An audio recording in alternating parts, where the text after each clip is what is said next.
grade 12 learners. Welcome to today's Life Sciences lesson. My name is Dita Magwala, and this program is brought to you by the Northern Cape Department of Education, and it is broadcast by Pagama Research and Development. So we are still looking at evolution, and today we will be looking at punctuated equilibrium, artificial selection, as well as speciation. So we will be looking at punctuated equilibrium versus gradualism, and we are going to look at artificial selection with some comparison to natural selection, and we will then look at speciation, which is the formation of new species. Okay, so as I've said, this punctuated equilibrium, we are going to look at how it explains the speed at which evolution would take place, and gradualism, which would also explain that, saying that changes take place gradually, right? And then with artificial selection, we are going to be looking at some domesticated animal species and crop species as our examples of these naturally selected organisms. And then with speciation, the formation of new species, we are going to be looking at how the process of speciation takes place, right? And then we will look at speciation through geographic isolation, and we would look at some examples. Okay. So by the end of our lesson today, you should be able to describe evolution using punctuated equilibrium. You should be able to describe evolution using gradualism. So punctuated equilibrium versus gradualism. You should also be able to describe artificial selection, as well as the differences between natural selection and artificial selection. And then you should be able to describe the two types of speciation. We're going to look at allopatric speciation and sympatric speciation. However, we will focus on allopatric speciation, right? And you should be able to describe speciation of the Galapagos finches and describe speciation of the baobab trees that are found in Madagascar and in Africa. All right, our pre-knowledge here would be the origins of an idea about origins, which we are going to be looking at Darwinism more. Okay, our baseline assessment before we start, I have two multiple choice questions. The first one says Charles Darwin based the theory of evolution through natural selection on many observations. Which one of his observations is represented in the diagram above? What do we see in the diagram above? We are seeing these organisms that look different. We have the white ones, we have the ones with few stripes, and we have the ones with a lot of stripes, right? So A, limited environmental resources. B, population remains stable over time. C, individuals within a population may vary widely. D, only the fittest will survive. So here we can see that this represents variation, therefore, individuals within a population may vary widely. All right, and then the second question, so our answer here would be C. The second question, number 2, it says a farmer interbreeds their merino rams, which is a male sheep, and the ewes, which is the female sheep, in order to have higher wool production to sustain their farming enterprise. The above process is an example of, this would be an example of artificial selection. We say this is artificial selection because nature did not select different organisms to produce more wool. However, a farmer has selected the organisms that he believes would have the better capability to produce more wool. So our answer here would be A. So C for number 1 and A for number 2. Now let's have a look at our terminology. Okay, the first one, it's species, a group of similar organisms that have the ability to interbreed randomly to produce fertile offspring. And then variation, the small differences that are found within a population or species. Natural selection, the process by which organisms that are better adapted to their environment are therefore able to outcompete others and are able to survive. And then we have speciation, which is the formation of new species. Next, we have punctuated equilibrium. So this is evolution that is characterized by long periods of stability. So this is long periods of no change, basically. in the characteristics of an organism and short periods of rapid change during which new species appear. So punctuated equilibrium basically says that species will undergo a long period of no change. So you would see the very same organisms without any changes for a very long time. So let's say you would see that for a very long time, and then in a very short space of time, you would see some changes. And then again, for a very long time, no changes, but in a very short space of time, see big changes that will lead to new species or new organisms. And then we have transitional fossils. These are fossils that show the features of both primitive as well as the more advanced organisms. So these are the fossils that are in between. They contain the characteristics of the old organisms and the characteristics of the new organisms. So they are in between. They're just showing what happened as the change was taking place from the old ones to the new ones, basically.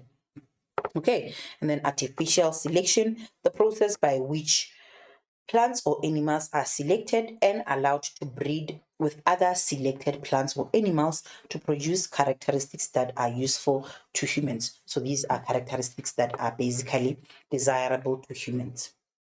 Okay, first let's have a look at gradualism. So according to Darwin's theory, evolution occurs gradually and uniformly over a long period of time. If we ever look at this diagram here, we would see that we have time here and we have changes. With gradualism, you would see that there are gradual changes. We started with the orange one, it became a bit yellow, it became a lighter yellow until we have white. And then on the other side, the orange became a bit reddish, dark red until it became black. So the changes are taking place gradually and slowly. So until you get to the end result, there was some other small changes in between, right? Okay, whereas with punctuated equilibrium, you would start with the orange one, and then all of a sudden, there's white. Start with the orange one, all of a sudden, there's black. These ones that show the gradual changes would not be present in this case of punctuated equilibrium. So Darwin's theory is sometimes referred to as gradualism. So with Darwin, he would say that the ones with the favorable characteristics, first there was a blend in the ones with the favorable characteristics and the ones in the unfavorable characteristics until eventually we would end up with the ones with the favorable characteristics and none of the ones with the unfavorable characteristics. Right. So with regards to the punctuated equilibrium, in 1972, a paleontologist known as Niels Eldegrange and Stephen J. Gould published their theory of punctuated equilibrium. And according to this theory, most species do not undergo any change for long periods of time. So that is the period of stability, right? Then suddenly the species undergo rapid change, big changes over a very short period of time, of geological time, resulting in new species. So if we are looking at a period of about 50 years, for example, you would experience 48 years of no change. And then in the 2 years, there's going to be quick, rapid, big changes, right? So there's going to be that time whereby there's going to be short period of sudden changes that will lead to new species. Only a short period of time as compared to the 48 years of no change at all, stability. So both the gradualism and the punctuated equilibrium idea can be used to explain how tigers got their stripes. So now we're going to look at how tigers got their stripes in terms of punctuated equilibrium, and then we would look at how tigers got their stripes based on gradualism. Okay, so according to the punctuated equilibrium idea, is that a long time ago there were a lot of tiger-like animals. However, these tiger-like animals did not have stripes. Hence, we say how tigers got their stripes. Right. So suddenly a mutation occurred. This mutation happened in a few animals causing a huge change. So what was this change? This was a change whereby the new offspring were born with stripes. So a long times, no stripe, no sign of having stripes. However, one day mutation happened suddenly, quickly, we had organisms with stripes, right? So as we can see here, we start off with those that do not have stripes, and it says here, I'm not a lion, because you would assume that it is a lion, as lions do not have stripes. So because of that, we can say that this was the tiger-like animal that did not have stripes. So the stripes helped the tigers to camouflage themselves amongst the trees, meaning that they were now able to hide from their prey, right? Then more of the striped tigers survived than the unstriped ones, because the unstriped ones were more visible, and then the prey were able to run away. Therefore, they did not have enough food, and then eventually the ones with the without the stripes died, while the ones with the stripes survived more, and now we ended up with only those that have the stripes. So the striped tigers lived to reproduce, and their offspring also did very well because they were also able to camouflage. And now, over a few generation, the whole population was born with stripes. Okay, now with regards to gradualism, we would say that at first the entire population of tiger-like animals were unstriped, right? And then a few of the tigers developed marks, not a lot of stripes, just a few marks as a result of a mutation as well, right? Since these marks helped them in camouflaging, more individuals with the marks survived more than those that did not have the stripes, right? And then over a long period of time, more and more individuals with marks survived from generation to generation. So we can see that as time goes on, the ones with stripes are surviving, and they are slowly increasing in numbers, not just suddenly, right? At the same time, the marks gradually became clear stripes, so we don't immediately have stripes. We start off with some marks, and then as time goes on, those marks become more and more prominent, and you can see them a bit more. And now they are going to have stripes, meaning that their chances of surviving are going to become even better and better, right? We can see here another example. We started off with this one. The color is changing slowly, and over here the color is also changing slowly until we have something totally different, unlike with punctuated equilibrium, whereby we would start off with this one and at the end there would be this one without these in between ones, which we can actually refer to them as the transitional fossils, right? So in gradualism, the variation is continuous. There's gradual change. So we spoke about continuous variation, remember, from no stripes to small stripes to large stripes. Whereas in punctuated equilibrium, variation is discontinuous. You have stripes, you don't have stripes, you have stripes, nothing in between. It's not discontinuous, right? I mean, it's not continuous. Whereas with continuous, you would have that bell shaped graph, right? Whereby you would see that there's an increase in the stripes, until these stripes. Whereas with discontinuous, you cannot see an increase. You just start with no stripes, and then you end up with stripes, no in between, right? So punctuated equilibrium is characterized by the absence of transitional fossils. The transitional fossils in this case would be these in between butterflies that we are seeing. So with punctuated equilibrium, you'd have the original one and the new ones over a short period of time. Whereas with gradualism, as time goes on, you would see small changes until there's complete change. Right. Okay. Let's see over here. As we can see, with punctuated equilibrium, you would start with this one, and then suddenly there would be this one over a short period of time. There is the time, short period. And then over a long period of time, again, no changes, nothing in between. And then again, over a short period of time, big changes. Okay. All right. And then with gradualism, you would see that there are those transitional uh, species. There are some small changes until you have the final change. So, according to Darwin, evolution occurs through an accumulation of gradual changes, which takes place over a long period of time, whereas with gradualism, takes place over a short period of time. So, in organisms, we can see some sense of gradualism. Okay, let's have a look at an activity. It says the diagram below represents two possible models that show the changes of the beaks in the finch species based on their feeding habits over a period of time. So in model A, we can see that there's gradualism, and then in model B, we can see that there is punctuated equilibrium because there aren't any of the in-between species, right? Okay, 3.2.1. Which model, A or B, represents punctuated equilibrium?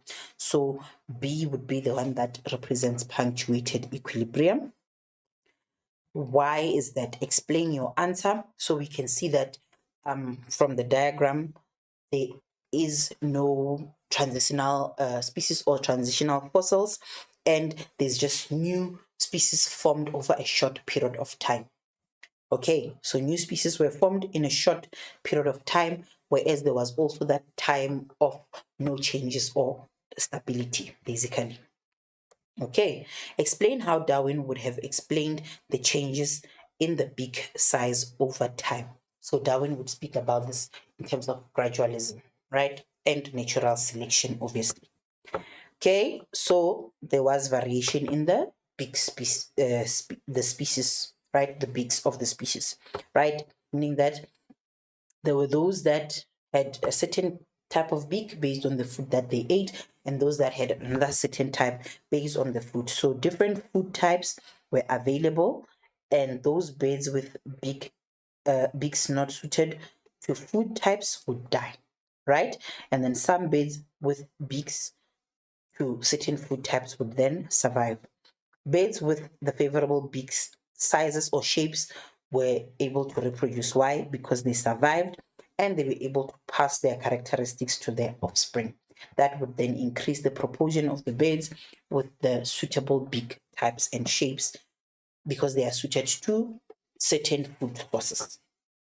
Okay, now let's have a look at artificial selection.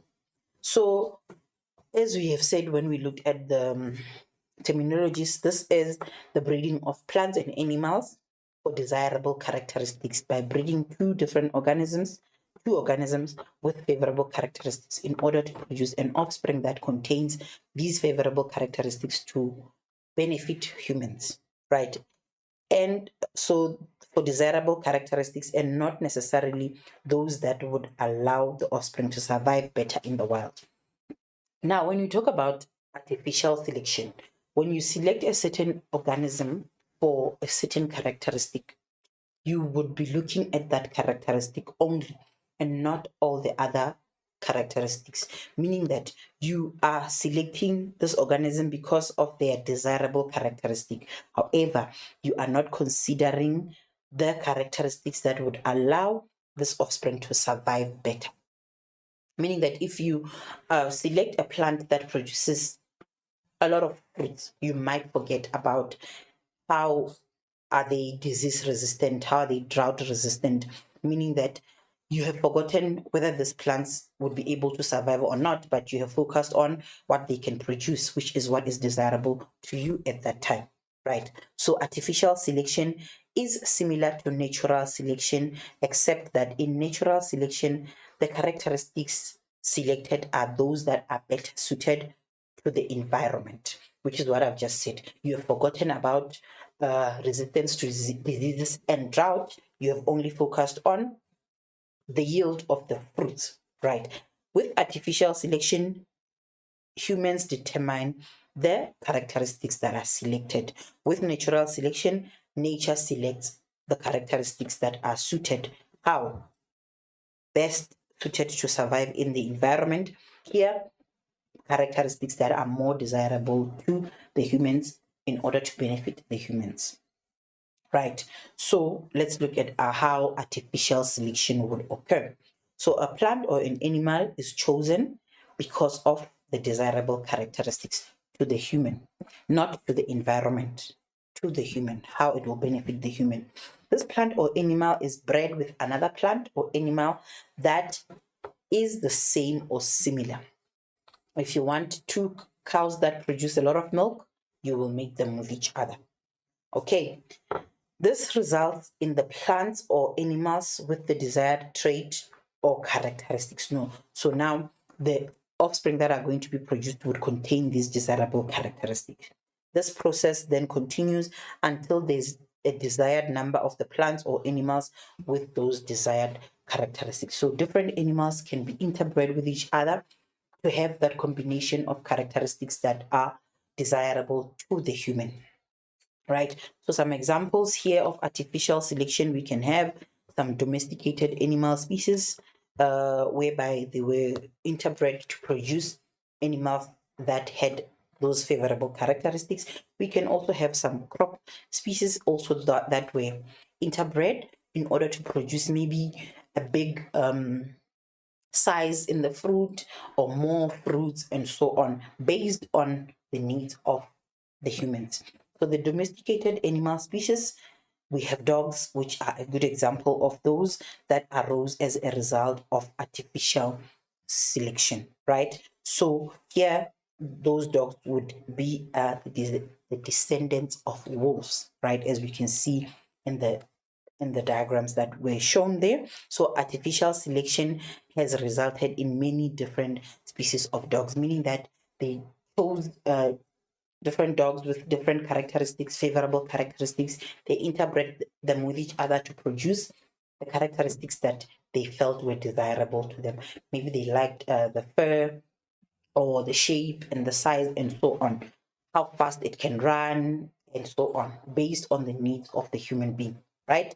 So at the beginning, the dogs were bred for hunting. So we would look at characteristics such as how fast, how strong, and so on. Later, they were then bred for other characteristics such as their looks, their temperament, how intelligent they are, how fast they are, right? And then humans would then choose the dogs that had the best or the desirable characteristics, such as the hunting skills and the looks. So they would combine two animals based on their characteristics that they desire in order to produce what they found desirable to them. Right. So these dogs were then interbred over many generations of careful selection. The desired breed of dogs were achieved. As we can see, we have different breeds due to how the different dogs were interbred with each other based on the characteristics that humans preferred.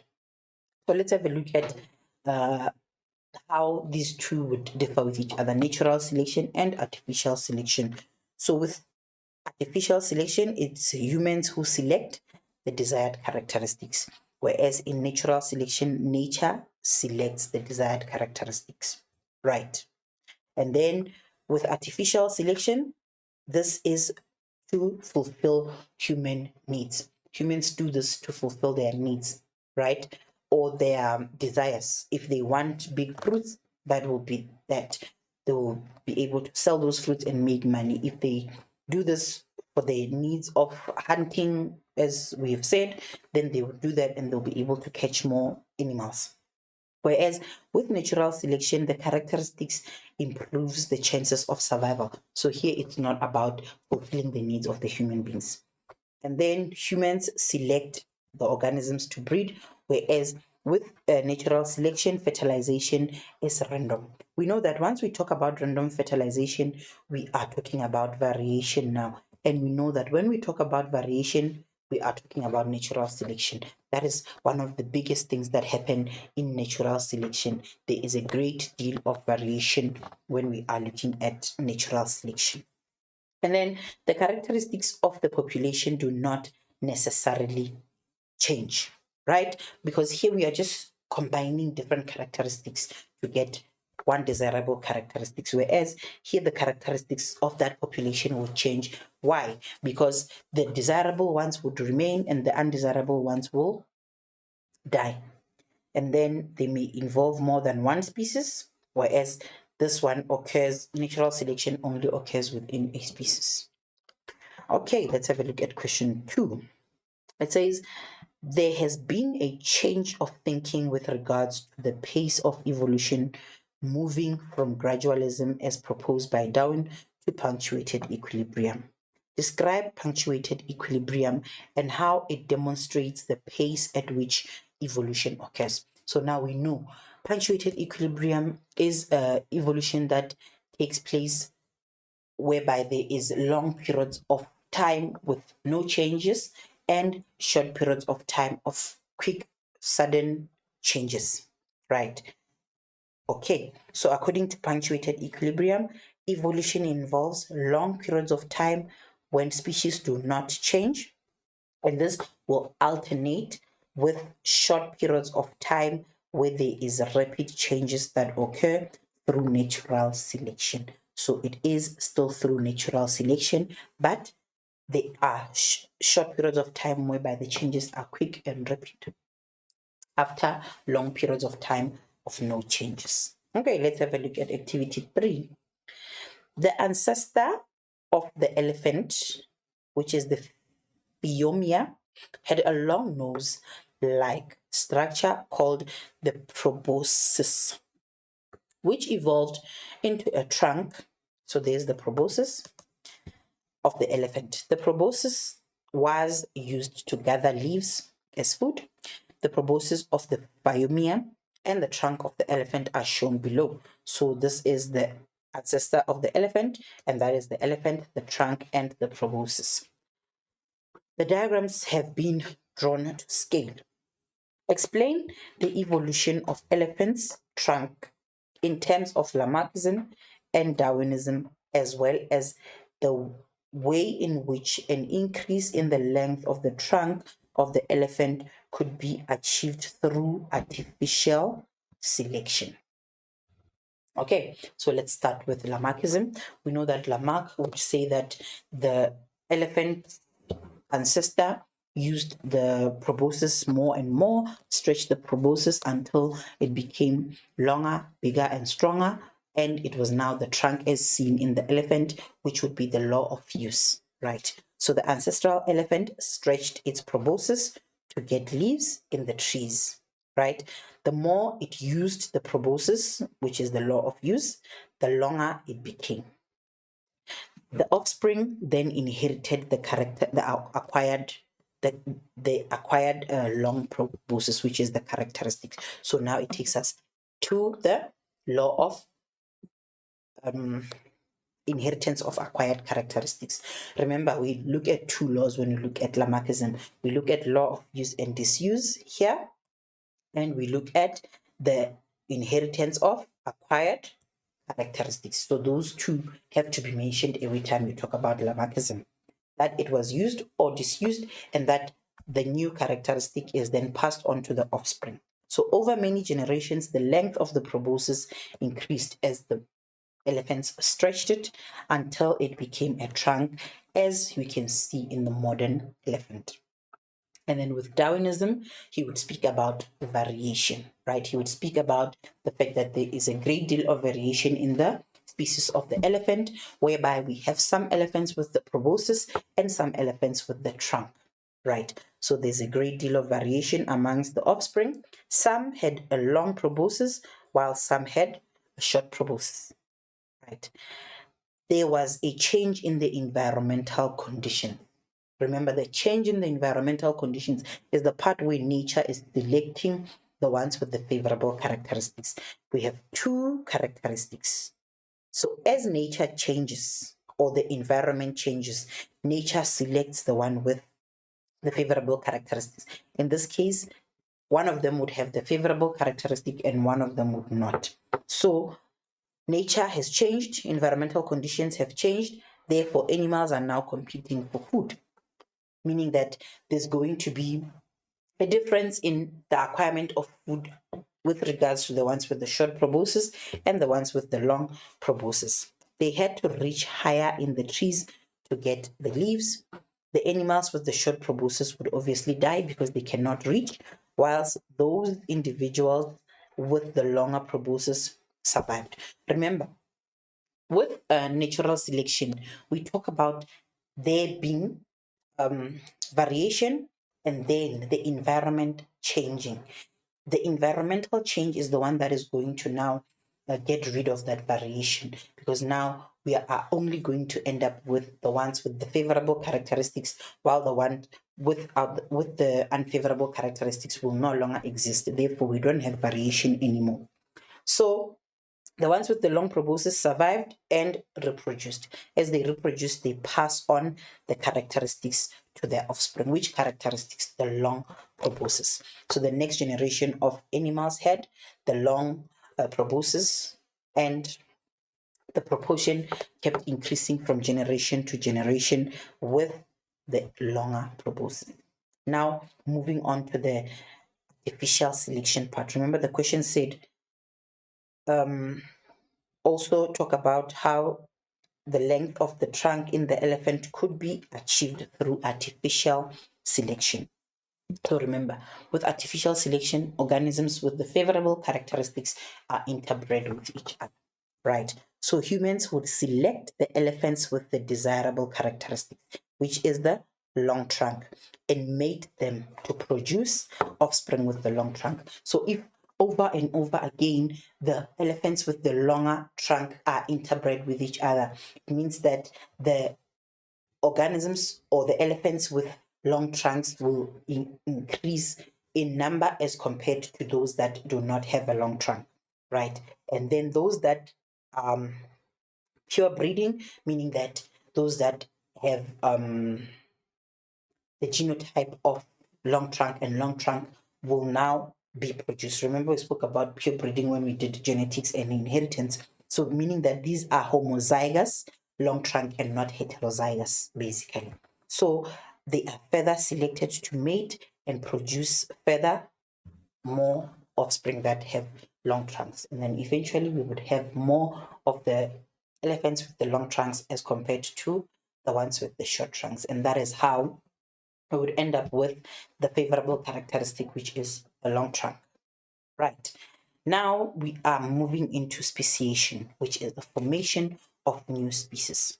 Right. So individuals of the same species should be able to interbreed with each other and produce a fertile offspring. So this offspring needs to be fertile as proof that the organisms are of the same species.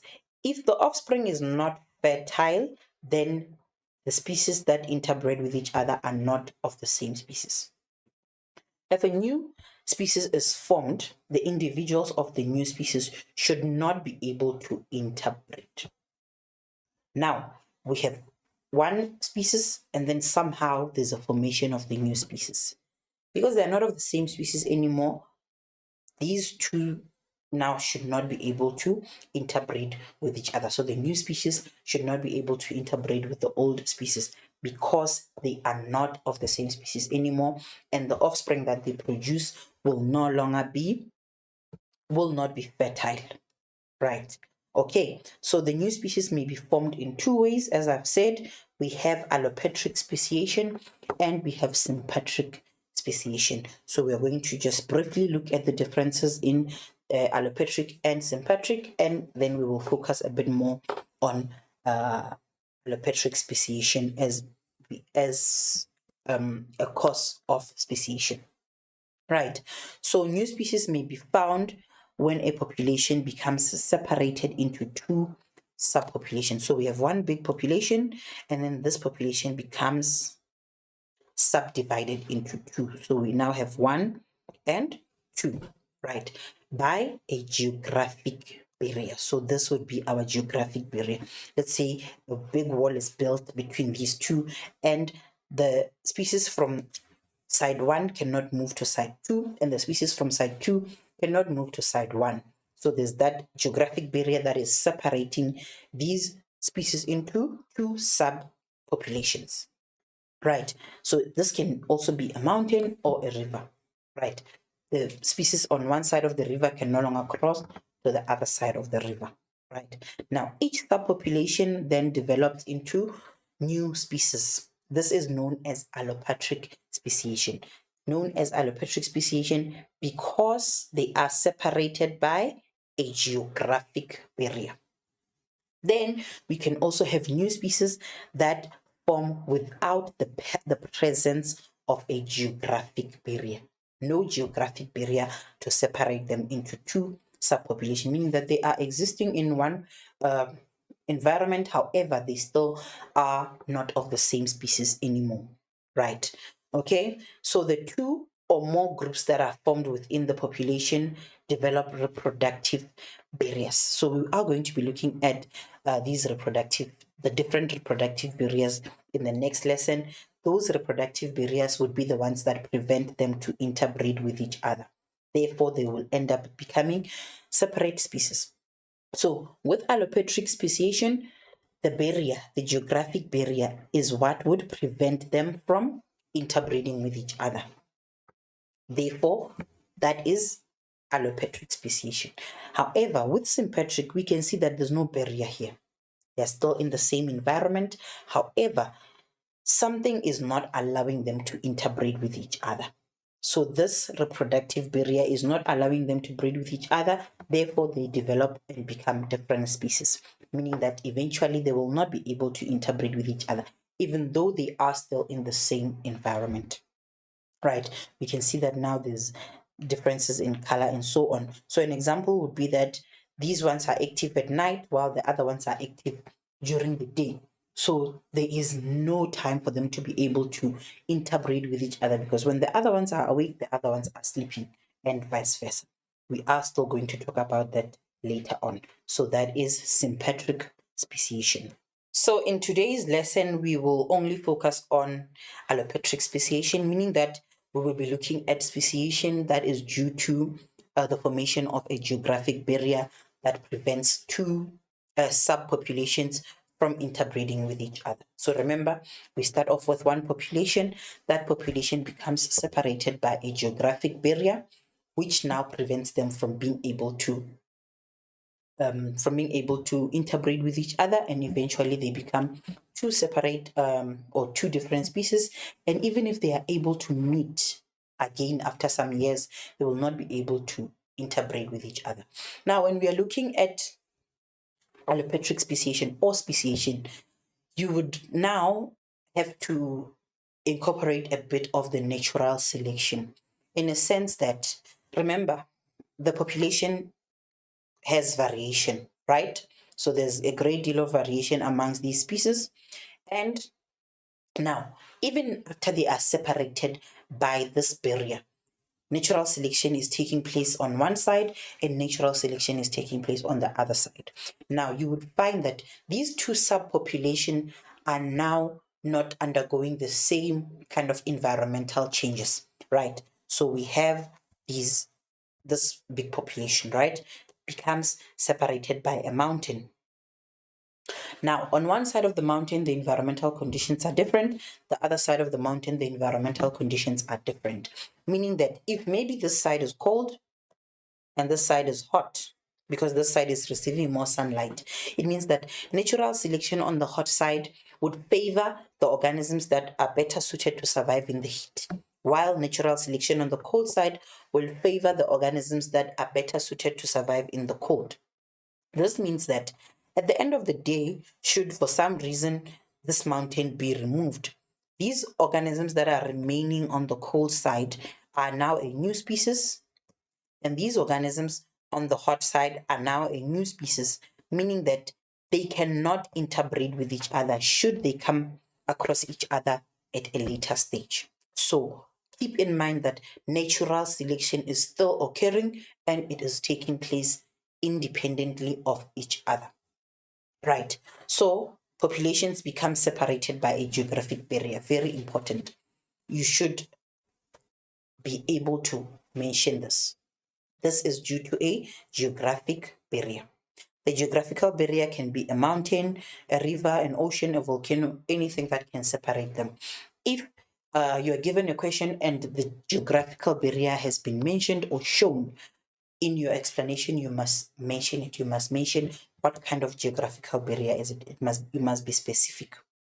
So that barrier would separate the population into two populations, right? So now these two populations live in different environments, meaning that the environmental conditions are different. The changes that are happening in these environments happen separately and independently of each other. So now they live in different environments, meaning that the populations will not be able to mate because of the physical barrier, right?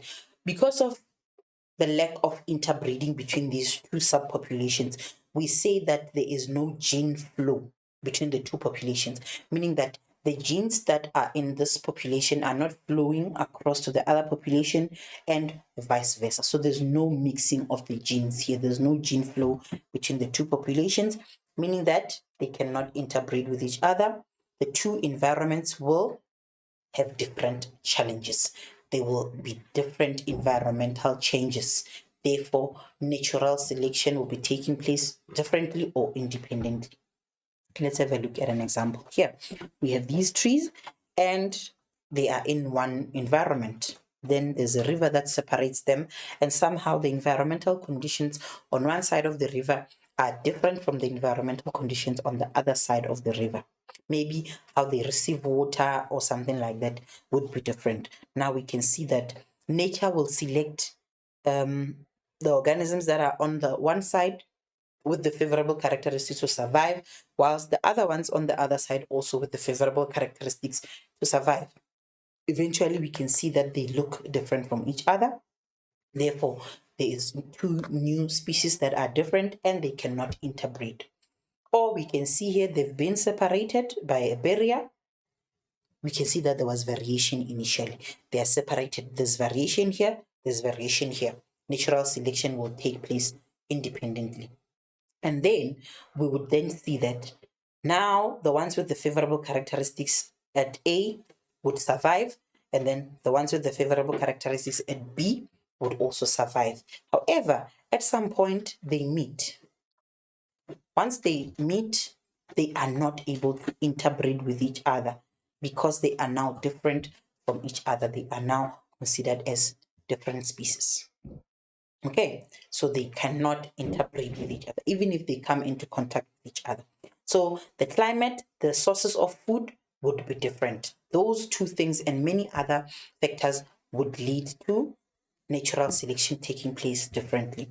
So the organisms will adapt to their new environments. Each population would undergo natural selection independently. The organisms of each population are now different from each other, and these two populations will now become genotypically and phenotypically different from each other. Obviously, a change in the genotype will lead to a change in the phenotype. Therefore, when the two populations meet again, they will not be able to interbreed. This means that they have become different species, and now they are not able to interbreed with each other. Even if they are able to come into contact with each other, even if that geographical barrier is now removed, they still won't be able to interbreed with each other. Okay, let's have a look at an example. Our example will be the Galapagos finches again. Okay, so scientists would believe that the finches were originally found on the mainland of either the South or Central of America. And they also believe that a few million years ago, one species of finch migrated to the Galapagos Island. So they were found on the mainland, right? However, some migrated to the islands. So there's a barrier there, right? These species have had a variety of beaks. The species then spread across the island, and the different species were then unable to breed with each other when they met. Why?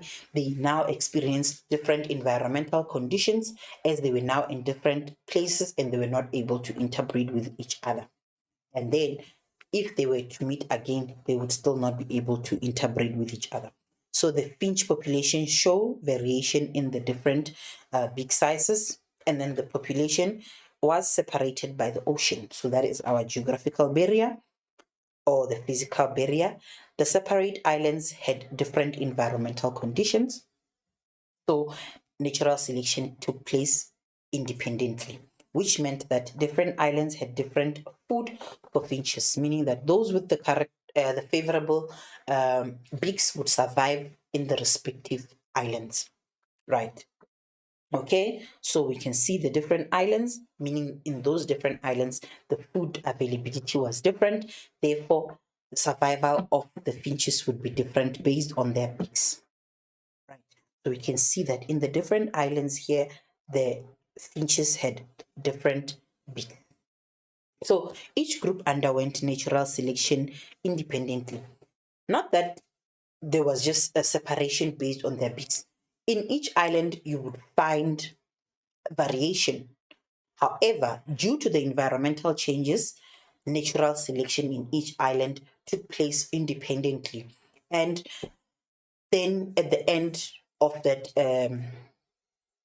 speciation, you would find that the organisms that had the favorable characteristics survived. You could even find that some islands would have finches with the same environmental conditions, therefore, they would still be the same at the end of the day, right? So they become genotypically and phenotypically different from each other because there is no gene flow amongst these finches. Why? Because of the ocean, which is a geographical barrier, not allowing them to meet with each other and interbreed. So, because of that, new species are formed, and even if they are to come across each other, they will not be able to interbreed with each other. Now, let's have a look at an example of the baobab trees that are found in Africa and in Madagascar. Okay, so here we have different species of the tree that occurred in Africa and in Madagascar, right? So, a million years ago, Madagascar was once part of Gondwanaland. We've learned about Gondwanaland in grade 10, which we know that was once a big land mass which separated due to continental drift and is separated into two parts, Laurasia and the other part. So continental drift occurred and Gondwanaland split, and Madagascar now became an island instead of being part of Africa. Right. Okay, so there was now that geographical barrier, the ocean, right? So the plants and animals found on these two land masses also separated. So now the plants found in Madagascar were now separated from the plants found in Africa. Right, so the baobab population showed a great deal of variation. So we had different types of baobab trees both in Africa and in Madagascar. Great deal of variation in both parts. Right. So these populations were separated by a geographical barrier, which is the ocean. And the separate land masses had different environmental conditions, meaning that natural selection took place separately as well. Each population would undergo natural selection independently, leading to the organisms on each part to become genotypically and phenotypically different from each other. Why? Because there is no gene flow.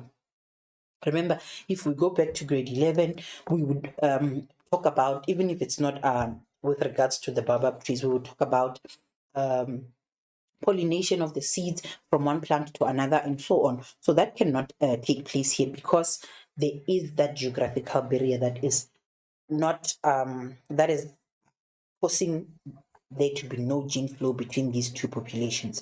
So this means that interbreeding did not occur and therefore new species were formed. Right. So now here would be the baobab trees that we would find in Madagascar, and these would be the baobab trees that we would then find in Africa. So now we can see that due to the conditions in Madagascar, the baobab trees are different from the baobab trees in Africa because the conditions in Madagascar were different from the conditions in Africa.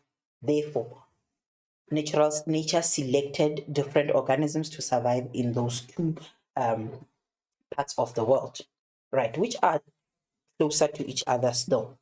Okay, let's have a look at an activity. Activity 4, it is from question 8, question 10. So it says the diagram below shows the distribution of members of the camel family on the different continents. The arrows indicate the current distribution of the animals. So we have the llama, which is found over there, and then we have the which is found up there, and we have the dromedary, which is found there. So those three. Explain how speciation of camels may have occurred. So we can see that we have three types of camels in different parts of the world, meaning that they are different species that cannot interbreed with each other. So the common ancestor, which is the original camel population, was separated into three different populations, right, by the sea or due to continental drift. This is the specific type of barrier. As I've said, you need to mention the barrier. This bolding and the star here shows that this is a compulsory mark. If the question is out of 6, the 1 is for mentioning the barrier, 1 mark is for mentioning the barrier, and the 5 marks are for explaining how speciation occurred. So if you do not mention that type of a barrier, it means that you are automatically answering out of 5. You will not get the 1 mark for the barrier, even if you give enough points to give you 6 marks. For not mentioning the barrier, you will not get that mark. Okay, so there was the sea, which is the barrier, or you can say due to continental drift. There was no gene flow between these populations. There's 3 populations in this case. So because of the ocean or the sea, there is no gene flow between those populations. And then we know that now, because there's 3 different populations, those 3 different populations would experience environmental conditions or changes that are different from each other. So each population is exposed to different environmental conditions or selection pressures. Remember, the environmental conditions could be food sources, could be changes in the climate, could be a lot, but it would just depend on which one is able to survive better in those changed environmental conditions. So natural selection in those 3 populations would occur independently in each population, leading to each population to be genotypically and phenotypically different from each other. So the individuals of each population became different from each other over time, genotypically and phenotypically, meaning that even if the 3 populations were to mix again, they would not be able to interbreed, as nature has selected them to be different from each other, and now they are unable to interbreed with each other. All right, so 2.1.1a, it says determine the number of species which were formed from the original mouse population in the above scenario. Right, let's go back to our scenario. We had the original, which was only 1 species, right? Now divided into 3 subpopulations or 3 groups, right? So now, based on the information that we were given here, whereby it says group A can be able to interbreed with group B and so on. Remember, based on whether they are able to interbreed with each other or not, would determine whether they are of the same species or not. So we have 3 groups. Group A and B are the same species. Why? They are able to interbreed and produce fertile offspring. So A and B are species 1 because they are able to interbreed. And then B and C are not able to interbreed with each other. Therefore, B and C are not of the same species, meaning that we can say that C is species 2 because it cannot mate with B, right? So we have 2 species, right? And then A and C are able to interbreed, but they cannot produce a fertile offspring. So they are not of the same species. So it means that we have 2 species, A and B, same species, C different from A and B. So we have 2 species there. Okay, we have 2. And then the second question says, explain to support your answer. So as I've said, A and B are able to interbreed with each other. Therefore, they are the same type of species, which is species 1. And then A and C are able to interbreed, but no fertile offspring, so they are not of the same species. And then B and C cannot interbreed at all, so C is a species on its own, whereas A and B are the same species. So individuals from group A and B are able to produce offspring, therefore they are of the same species. And then C is one species on its own because it cannot interbreed with A and B. Okay, and then 2.1.2, using the diagram, describe the process of speciation that occurred in this original mouse population. So you must mention the type of geographical barrier that occurred, right? This is the correct format to answer a question on speciation. So the original mouse population was separated by gullies, which is the geographical barrier. And then groups A and B faced similar environmental conditions, whereas group C faced unique environmental conditions. Natural selection occurred independently in those two groups. Natural selection occurred independently, whereas individuals from group A and B were phenotypically and genotypically suitable for effective interbreeding. Why? Because they were similar and they were experiencing the same natural selection. So natural selection was not independent between these two, right? And then meaning that there was gene flow also because they were able to interbreed. But individuals from group A and B were phenotypically and genotypically different from those in group C. They were genotypically and phenotypically the same, but different to C. Hence, there could be no gene flow, no interbreeding to produce a fertile offspring. So, two new species were produced. So, you must get a mark for the compulsory, which is mentioning the type of geographical barrier plus any 5 points. No geographical barrier specified, you lose that 1 mark and you are marked out of 5.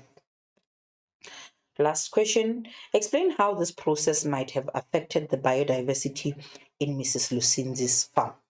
So, because now we have two different species as compared to initially when we had one species, do you think this now has increased the biodiversity or decreased the biodiversity in Mrs. Lucinzi's farm?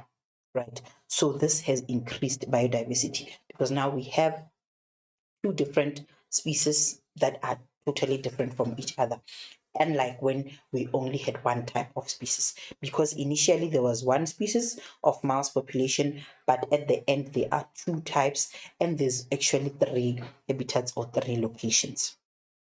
Okay, so here remember we are talking about allopatric speciation, whereby we have a geographical barrier. Very important. Do not forget to mention the type of geographical barrier that is separating these. It can be the ocean due to continental drift, it can be a mountain. It doesn't really mean that the mountain can just form. It means it could mean that these species were moving towards a certain direction and then they came across the mountain. Some went to the left side of the mountain, others went to the right side of the mountain, and that is how they started to experience these different environmental conditions. Right, so as a consequence, there would be no gene flow, and therefore they are separated from each other by that geographical barrier. Natural selection would take place independently, and that would lead to the organisms not being able to interbreed and become different species. And they will not be able to interbreed even if they meet at some point. Okay, so in our next lesson, we will be looking at mechanisms of reproductive isolation. Remember, we spoke about sympatric speciation, whereby they are separated by some reproductive isolation factors. So we are going to look at those different type of factors that could separate these organisms, and we are also going to look at evolution in present times. So we're going to look at evolution or natural selection in present times as opposed to what we were looking at with the evolution of species and humans and so on. Right? We have homework here, which is talking about the evolution of mosquitoes due to DDT, which is something that you're familiar with from grade 11. So you are going to apply now your knowledge of natural selection to how these mosquitoes became resistant to the DDT spray. All right. Okay, so have a look at that and also differentiate between natural selection and artificial selection. Okay, we have come to the end of our lesson for today. I will see you next time. Goodbye.